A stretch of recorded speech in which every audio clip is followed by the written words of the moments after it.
الشيخ عمر علي، قارئ صغنطوط كده بس سكر، داخل جوه مدرسة عمنا الشيخ عبد الباسط بس على جميل قوي. تعالوا نسمع السكر. وأيوب إذ نادى ربه أني مسني الضر وأنت أرحم الراحمين.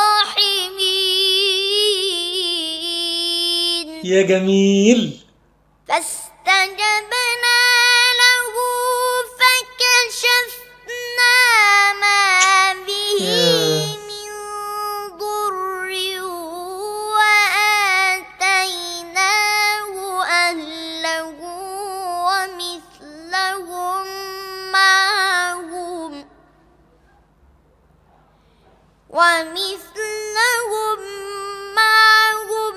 رحمة من عندنا وذكرى للعابدين. الله يحفظك ويبارك فيك يا شيخ عمر.